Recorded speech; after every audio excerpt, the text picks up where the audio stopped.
Di ujung tahun 2025 muncullah polemik pemilihan presiden, gubernur, wali kota, dan bupati kedepannya akan diserahkan ke DPR RI dan DPRD. Demokrasi tidak langsung. Mengapa partai-partai ini menghendaki itu? Indikasinya mereka ingin mempertahankan kekuasaan. Di zaman Orde Baru kita sudah alami bahwa demokrasi tidak langsung sangat bobrok. Bagaimana kita mau kembali ke Orde Baru, sistem politik yang tidak baik?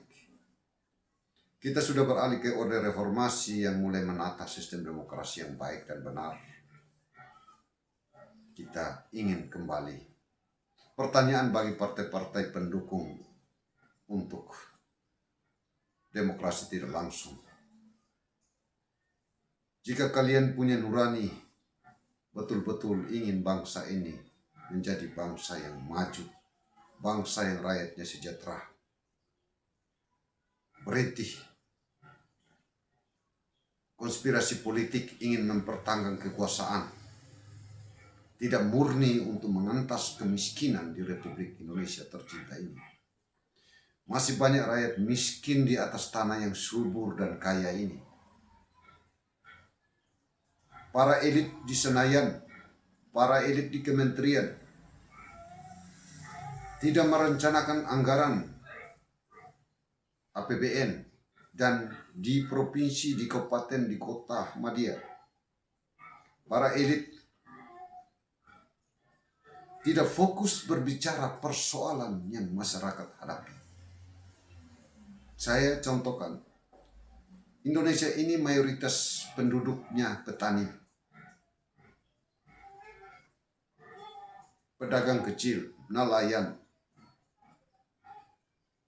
Di manakah fokus anggaran APBN dan APBD terbesar untuk sektor-sektor pertanian, perkebunan, peternakan, perikanan,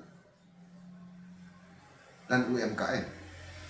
Jika murni perencanaan pembangunan secara nasional maupun daerah untuk mengentas kemiskinan.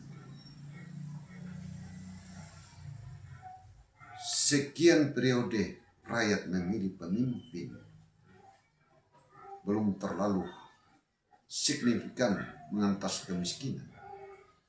Karena politik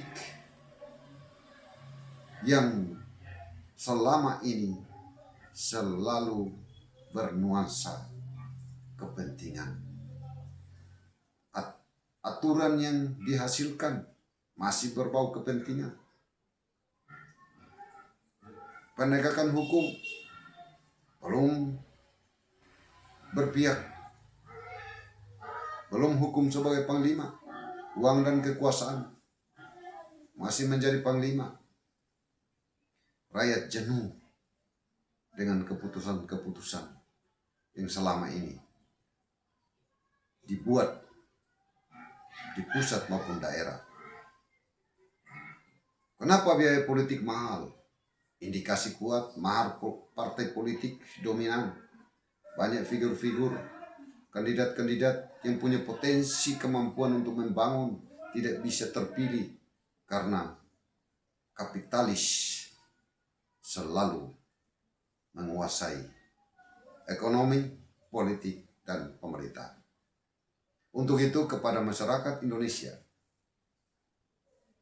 berpikirlah jika partai-partai pendukung untuk pelaksanaan demokrasi periode yang akan datang ingin demokrasi tidak langsung, saya sarankan berhenti memilih dan mendukung partai-partai itu. Karena mereka ingin mempertahankan kekuasaan dengan cara-cara menyetujui demokrasi tidak langsung. Sebagai anak bangsa yang cinta akan negeri tercinta NKRI, dari batas Indonesia Timor Leste, Kabupaten Beru, saya mau sampaikan kepada seluruh saudara-saudariku sebangsa dan setanah air. Berhenti memilih pemimpin-pemimpin yang berbicara seakan-akan malaikat, dan setelah terpilih, setan juga lebih kalah.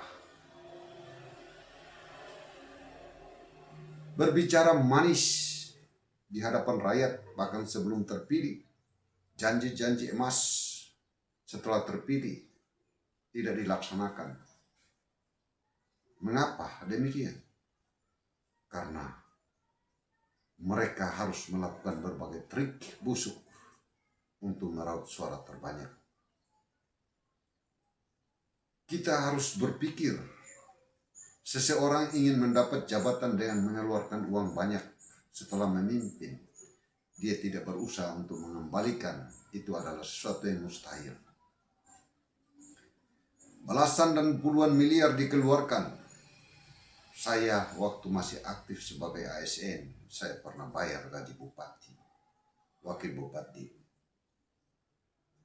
Penghasilan itu tidak sebanding dengan pengeluaran saat proses politik berjalan.